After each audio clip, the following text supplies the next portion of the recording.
had an easy pregnancy. I walked straight into the delivery room, and when Kobe and Kyle came, pretty much didn't see them until in the afternoon because I slept, and they were just here. Pretty much found out when they were 3.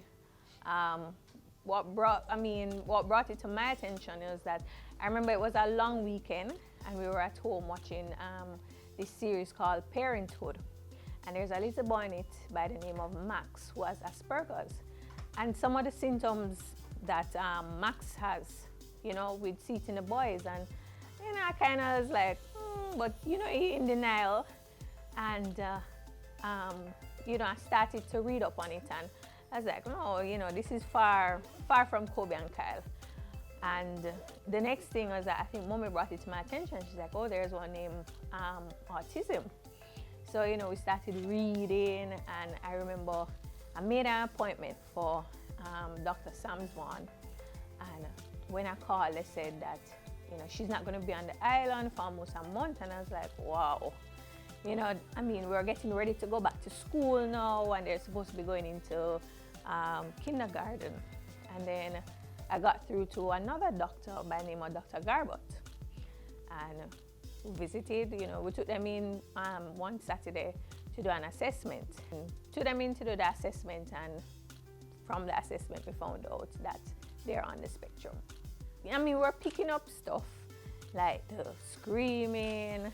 You notice that they're high pitch, and I remember Kobe had an attachment to car keys and the gate opener, and no matter you want to leave, we'd have to start hiding the keys because grip the keys and won't let it go. I noticed that I wasn't getting much eye contact, right? And when you call them, they wouldn't look at you directly. They would always be looking, but they would answer. Yeah. They would answer. And also, the other thing which we realized that their socialization skills were just not there. I said, Lord, what is it is it something that we could have done here? These 2 lovely boys and, so a lot of questions.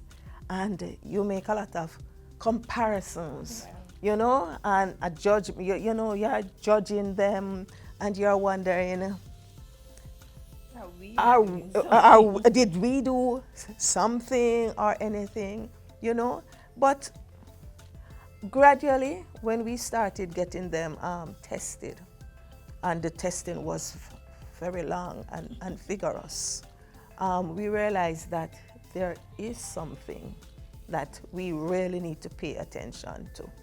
And the sooner we pay attention to it, it will be something that we would accept, and that's what happened.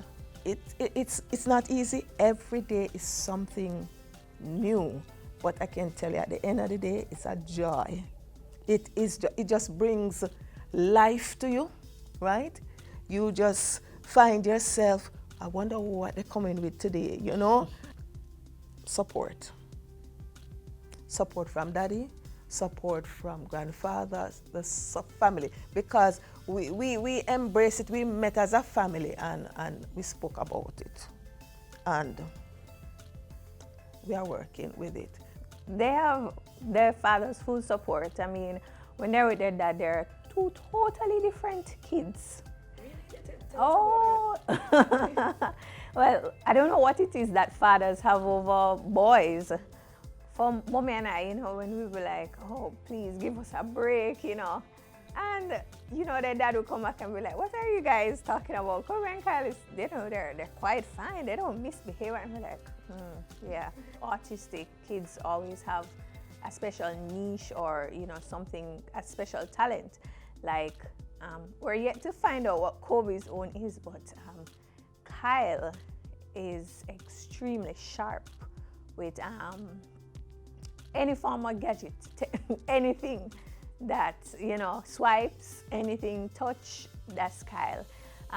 Kobe's teacher is a maths genius, and what we found out is that he has been sending home a lot of maths homework, and Kobe, you know, breezes through it.